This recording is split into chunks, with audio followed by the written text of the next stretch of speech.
कहानी जंगल का क्रिसमस चमत्कार। हरे भरे जंगल के बीचों बीच एक प्यारा सा इलाका था जिसे सभी जानवर सुखवन कहते थे। लेकिन इस साल दिसंबर की ठंडी हवाओं के साथ जंगल में कुछ अलग ही माहौल था। चिड़ियां फुसफुसा रही थीं, हिरन उत्सुकता से इधर उधर देख रहे थे और बंदर चिंटू तो पेड़ पर चढ़कर लगातार कुछ सोच ही रहा था। क्रिसमस की खबर एक सुबह जंगल के सबसे बुद्धिमान जानवर बूढ़े कछुए ज्ञानू बाबा ने सभी जानवरों को बड़े बरगद के पेड़ के नीचे बुलाया। ज्ञानू बाबा ने मुस्कुराते हुए कहा, बच्चों, इंसानों की दुनिया में एक त्योहार आता है, क्रिसमस। ये त्योहार प्यार, मदद और खुशियां बांटने का संदेश देता है। क्यों न हम भी इस बार जंगल में क्रिसमस मनाएं? ये सुनते ही पूरे जंगल में खुशी की लहर दौड़ गई। वाह, क्रिसमस! बंदर चिंटू उछलते हुए बोला, मैं सजावट करूंगा। हाथी गोलू ने अपनी सूंड हिलाते हुए कहा, मैं सबके लिए फल लाऊंगा। खरगोश पिंकी बोली, मैं मीठी गाजरों की टोकरी बनाऊंगी। हिरन मीरा ने कहा, मैं जंगल को साफ सुथरा करूंगी।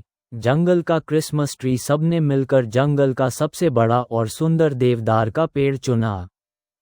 चिड़ियों ने अपने रंग बिरंगे पंखों से सजावट की, जुगनुओं ने छोटी छोटी चमकती रोशनियां बना दी और चिंटू ने केले के छिलकों से अनोखे सितारे टांग दिए। पूरा जंगल रोशनी और रंगों से जगमगा उठा।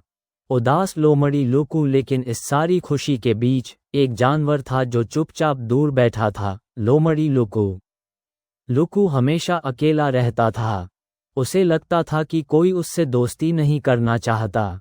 पिछले साल क्रिसमस पर उसे किसी ने तोहफा नहीं दिया था। वो सोच रहा था, ये सब तो खुश होंगे, पर मैं नहीं। मीरा हिरन ने लुकू को उदास देखा और पास जाकर बोली, लुकू, तुम यहाँ अकेले क्यों बैठे हो? हमारे साथ सजावट में मदद करो। लुकू ने हल्की मुस्कान के साथ सिर हिला दिया, लेकिन उसके दिल में अब भी खालीपन था। तोहफों की तैयारी क्रिसमस की रात पास आ रही थी। सभी जानवर एक दूसरे के लिए तोहफे बनाने लगे। गोलू हाथी ने मीठे फल इकट्ठा किए। पिंकी खरगोश ने गाजर से बने केक तैयार किए। चिंटू ने मज़ेदार खिलौने बनाए। चिड़ियों ने प्यारे गीतों की रिहर्सल की। लेकिन लुकू के पास देने के लिए कुछ नहीं था।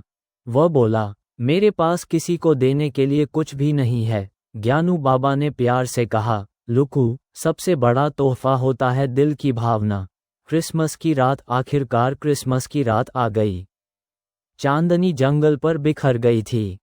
सभी जानवर देवदार के पेड़ के नीचे इकट्ठा हुए। चिड़ियों ने मधुर गीत गाया, जुगनू आसमान जैसे चमक रहे थे और सब एक दूसरे को तोहफे देने लगे। जब लुकू की बारी आई तो वह घबराया हुआ आगे आया। उसने कहा, मेरे पास देने को कोई चीज नहीं, लेकिन मैं आप सभी का दोस्त बनना चाहता हूँ। ये सुनते ही सब जानवर भावुक हो गए। क्रिसमस का चमत्कार। अचानक गोलू हाथी आगे बढ़ा और लुकू को गले लगा लिया। पिंकी ने उसे अपनी गाजर की टोकरी दी। चिंटू ने उसे खिलौना पकड़ा दिया। ज्ञानू बाबा बोले, देखा लुकू, क्रिसमस का मतलब सिर्फ तोहफे नहीं, बल्कि साथ और अपनापन है। लुकू की आंखों में पहली बार खुशी के आंसू थे। आज उसे समझ आ गया था कि वह अकेला नहीं है। खुशी से भरा जंगल। उस रात जंगल में देर तक हंसी खुशी का माहौल रहा। सबने मिलकर नाच किया, खेल खेले और स्वादिष्ट पल खाए। लुकू अब सबके साथ हंस रहा था। वह बोला, यह मेरी जिंदगी का सबसे अच्छा क्रिसमस है। उस दिन के बाद सुखवन जंगल और भी खुशहाल हो गया। अब कोई भी जानवर अकेला नहीं रहता था। सब एक दूसरे की मदद करते और प्यार बांटते थे, क्योंकि उन्होंने सीख लिया था, क्रिसमस का असली मतलब है प्यार, दोस्ती और मिलकर खुशियां बांटना। और इस तरह जंगल का क्रिसमस हमेशा के लिए यादगार बन गया। अगर आपको जंगल की यह क्रिसमस कहानी पसंद आई हो तो कृपया इस वीडियो को लाइक करें और ऐसी ही प्यारी कहानियां देखने के लिए मेरे चैनल को सब्सक्राइब करना बिल्कुल न भूलें। आपका एक लाइक और सब्सक्राइब हमें और भी खूबसूरत कहानियां लाने की प्रेरणा देता है। धन्यवाद और मैरी क्रिसमस।